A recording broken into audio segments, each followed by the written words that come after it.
How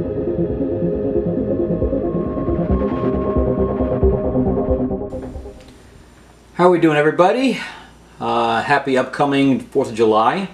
And today we're doing the review of Sicario, Day of the Soldado.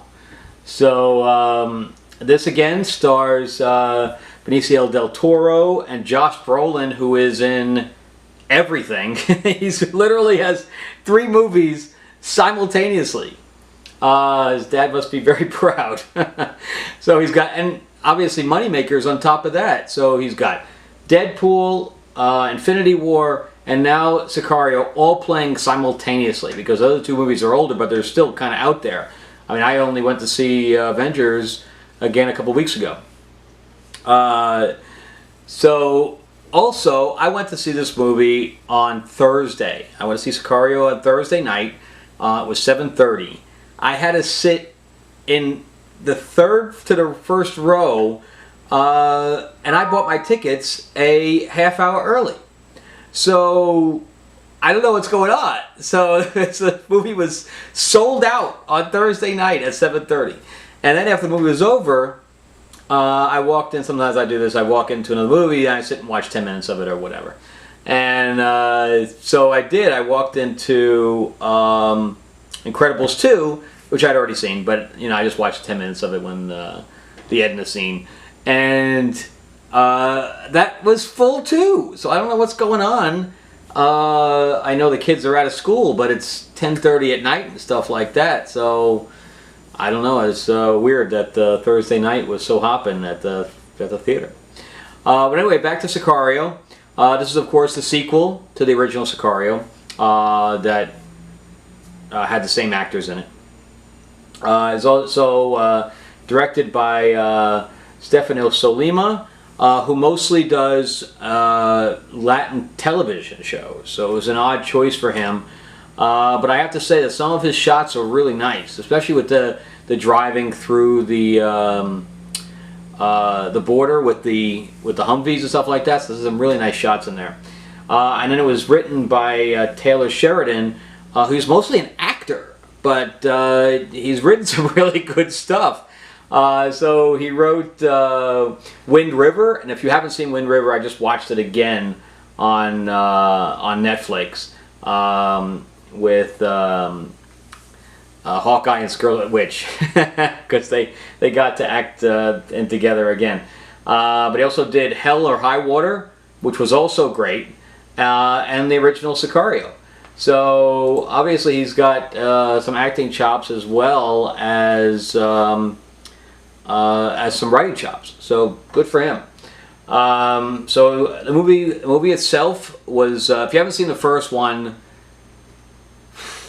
I don't really think it'll affect you seeing the second one. The only thing you have to know is the relationship between the 2 guys and what drives Benicio del Toro's character. Which is, of course, the death of his family by the drug cartel. That's really all you need to know about moving into this one. Jeffrey Donovan, who I'm a big fan of since Burn Notice, he's in it. He's got a medium part, nothing big.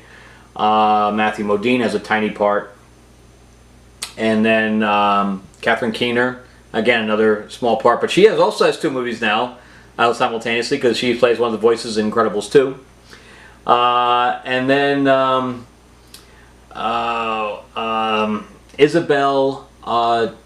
Isabella Moner. So she was in, the first time I ever saw her, she had a bit part in the last Transformers movie, but she has a really good part in this. I wish there was actually more to it, and that's more towards the end. And when we get into the spoilers, I'll talk about the whole ending. But up till the end of the movie, I thought it was very good. The end destroyed it for me. I don't know how you guys are going to feel about it, but like the last 10 minutes or whatever of the film, 10-15 minutes of the film, it went in a direction that it wasn't led up to be, and I was like kind of doing one of these, you know, going, huh? But anyway, so up to then, the storyline was very good and had a lot of twists and turns to it. The characters were kind of brought in odd ways, which was good for the plot. I thought that one of the main male characters was going to have a different plot than he did. Again, there's not so much I could talk about the film, other than because even in the trailer you don't really know what it's about. All you know is they're about going against the drug cartels again. That's all you know, and I don't want to go any further than that because the film does take some nice twists and turns and things to that effect. So I don't want to ruin any of that. What we can talk about is the acting and the characters, and the acting is superb. It's very, very good. Benicio del Toro. I'm kind of hit and miss with him sometimes, because in Star Wars, he played DJ in Last Jedi. Of course, there was really nothing great about The Last Jedi, but I hated his character in that. I hated him in that. He chose to be have this kind of lisp or stutter, and it didn't work. And but this character, he's really latched onto, I think, and it speaks that he understands and feels some kind of parallel to the character. So liked him a lot in this. Josh Brolin, he's always good. No matter what he's doing, he really gives 100%. And in here as well, because he's a totally different character in here than in any of the other films. When he did Avengers, and he did Deadpool, and now this, I mean, just to show his range, they're all very similar type characters, this kick-ass type of thing. But where in here, he's more of a guy in control. He shows that he just doesn't give a crap about anything.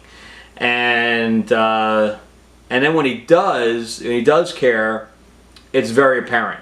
So though the three characters that he plays have some similarities, they're completely different in how he plays them, which is great. Isabella, again, I wish that she was like in it more, and I wish that the storyline had gone how I thought it was going to go.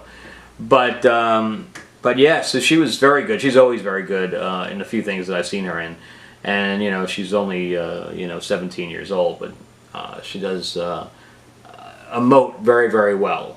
So she goes from the bitchy girl to the girl in trouble to the girl with a daddy figure, basically. And it's they did a really good job with her character, and she did a good job in playing that character. All the other characters are more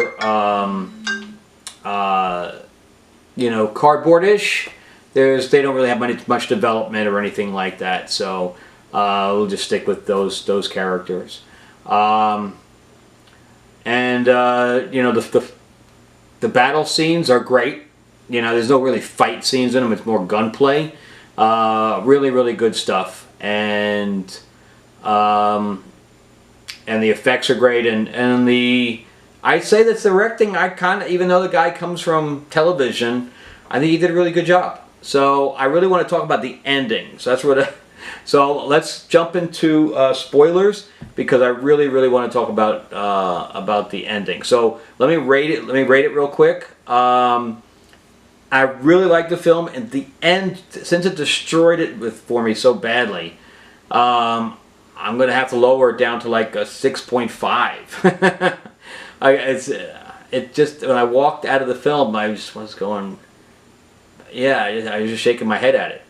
So anyway, let's talk about it. But is it worth seeing? Yes, it's worth seeing. Is it worth seeing in the theater? Maybe. If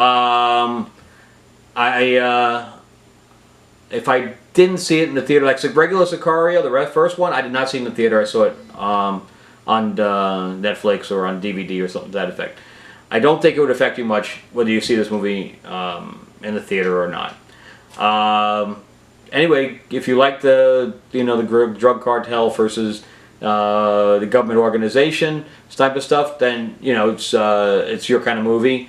But again, I want to talk about the ending. So anyway, go see the movie, and then let's talk about the ending. But for all of you who have already seen it, then keep going past the spoilers, and let's talk about it. All right? See you in a few, and happy July 4th.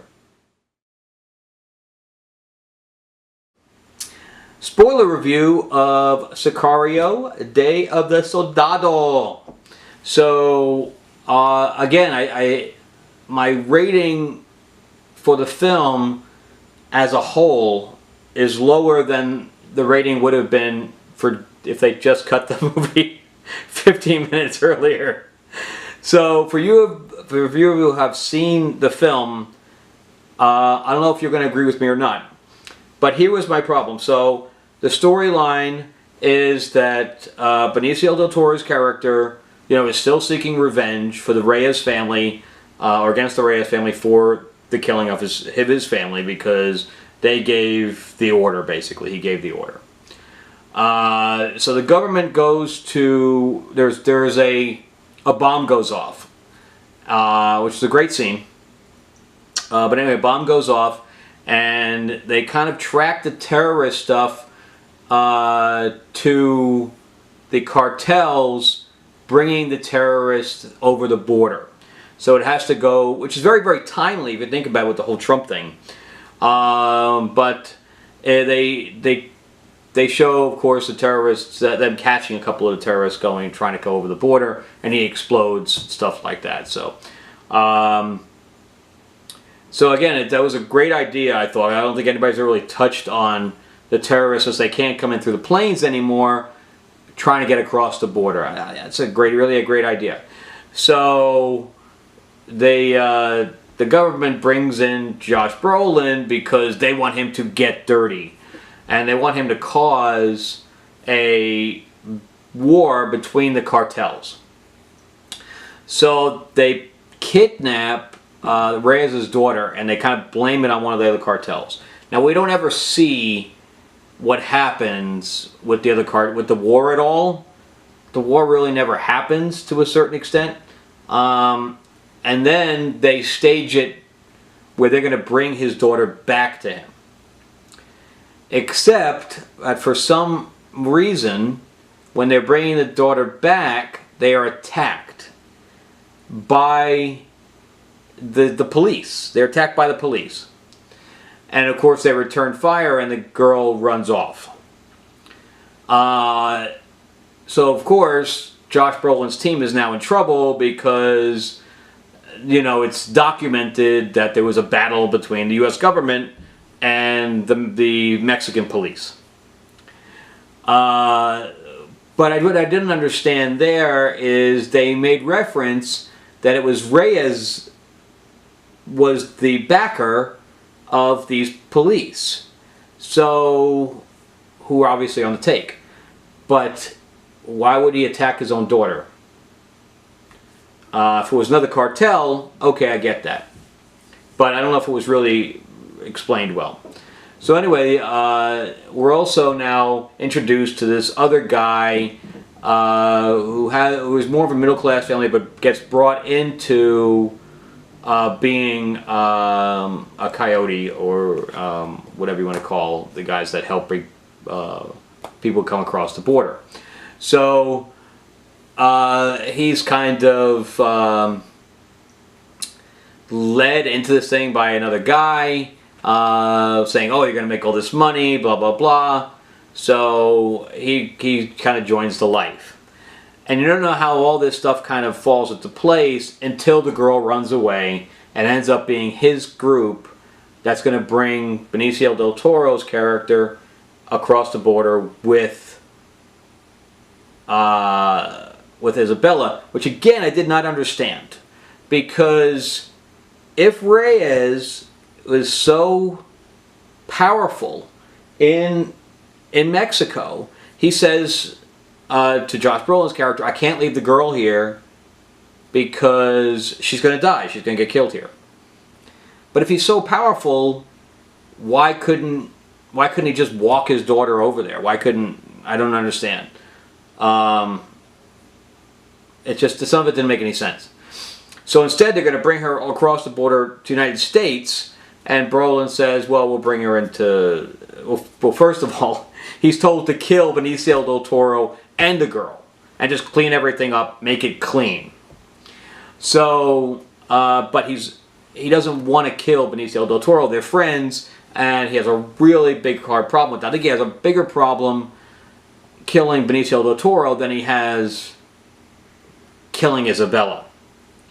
So, so now Benicio del Toro, he tells him to kill the girl, and he says, I can't do it. I can't do it.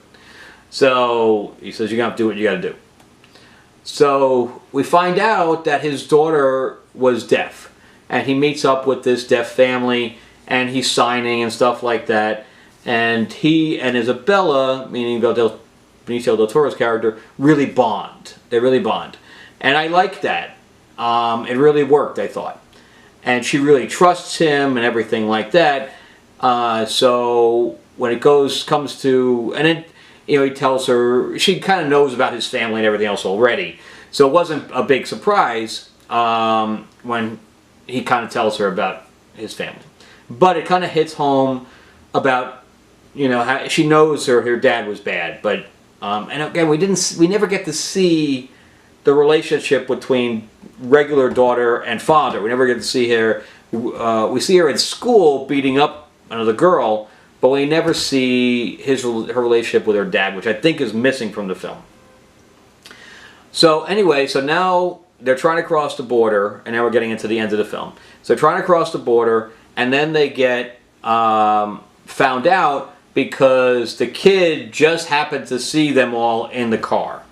So he rats them out, and they take them off the bus.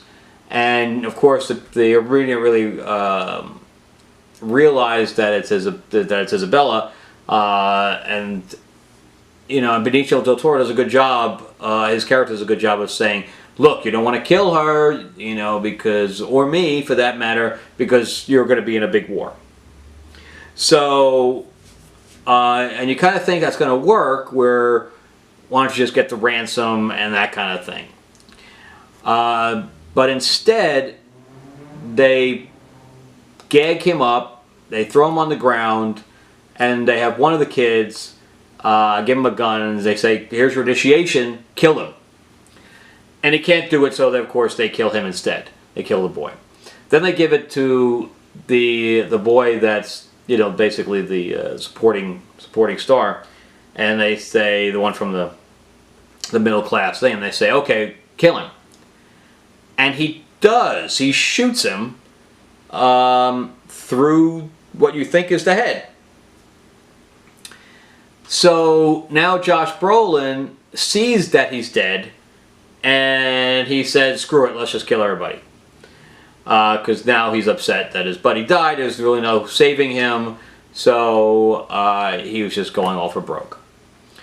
So this was a great scene with the two helicopters cut off the truck. They saved the girl. They just kill everybody. And which was, I kind of felt a little bit of satisfaction with that scene, because those guys were just pieces of crap. So I was kind of happy to see them all die. And then they take the girl. He says, I'm going to bring the girl into custody. And Donovan's character is just like, it's not what you were told to do, man. You're breaking rank here, blah, blah, blah. And the guy's like, fuck it, I'm going to do it anyway. So that's what happens. They go off with the girl, and boom, here's why I have a problem. Right from that point on, I have a problem. Because then it cuts back to Benicio del Toro's character waking up from being shot in the head. Okay, so, and at one point, I don't know how you feel about this, but it looked like his brains were falling out, right? I don't know what that stuff that was falling out of his head, but it looked like his brains. I'm like, what the hell's going on here? I think the whole theater was just like, what the? So, and then we realized that he's shot through the face. But regardless if he was shot through the face, okay, let's say he was shot through the face. First of all, the exit wound would have been a lot larger than it was. Second of all, it would have shattered his jaw. I mean, it would have, pieces of his jaw would have been gone. And he gets up, and, you know, he's got a big problem, of course, because he's lost blood, and, you know, he's woozy and the whole bit. But I did like the scene where he threw the grenade into the other guy's car. Who knows what those people were?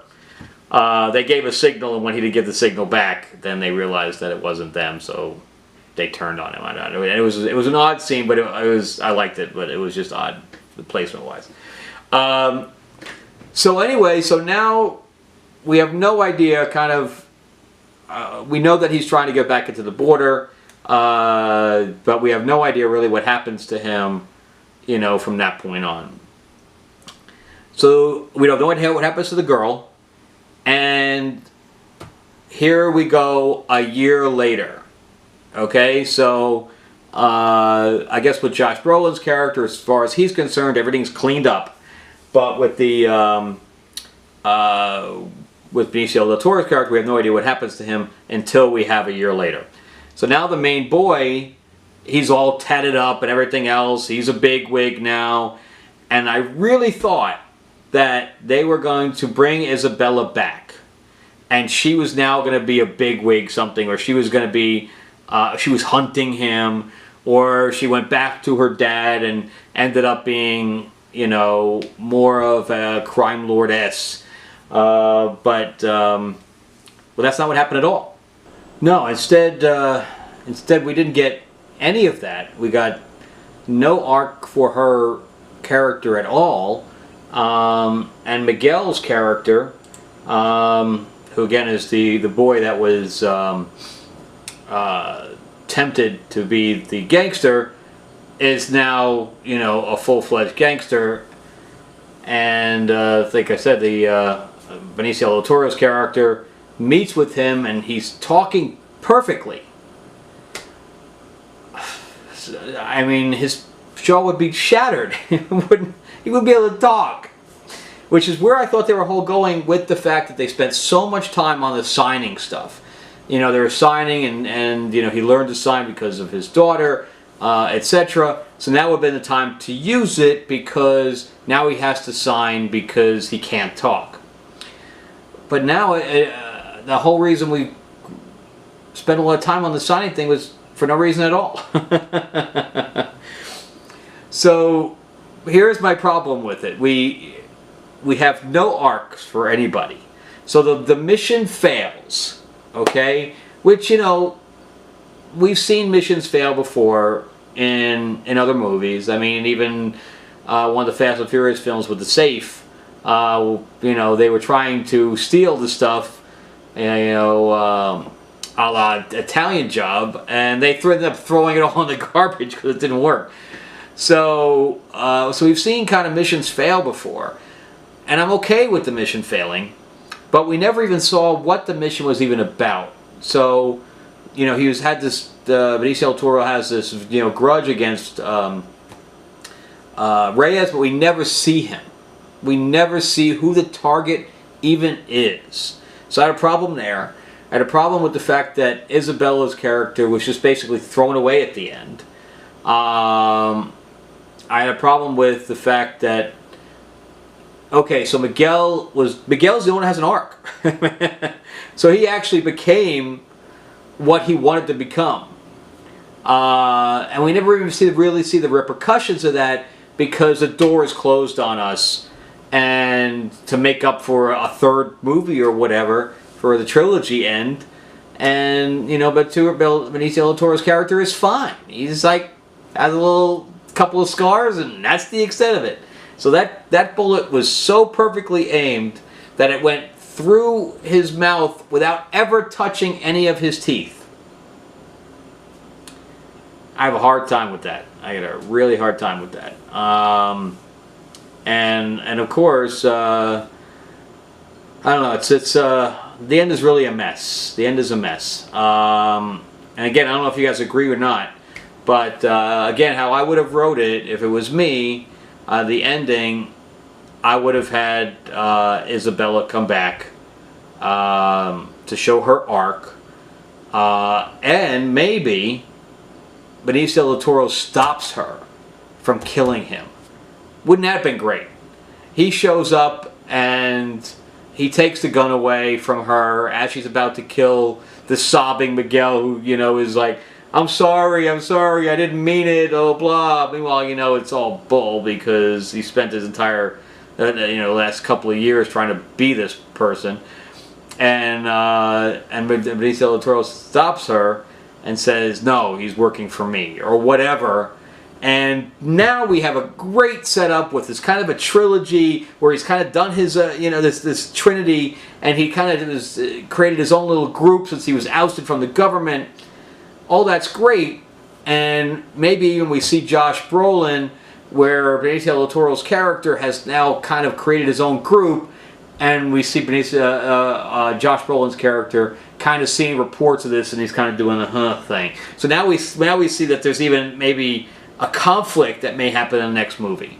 But instead we get none of that. I mean, none of it. Such wasted opportunity. Anyway, so that's my review, but if we had gotten ARCs, it would have been a lot higher for me. And again, I want to hear what, maybe I'm completely off here. So I'd like to hear your guys' opinions. So go ahead and put them in the bottom. And again, happy July 4th, upcoming. So next movie, of course, is Ant-Man and Wasp, which I'm really looking forward to. I really hope that's good. Love the first one, and love the cast. So anyway, I'll see you guys next time. And don't forget to subscribe and tell your friends. All right? Have a good one.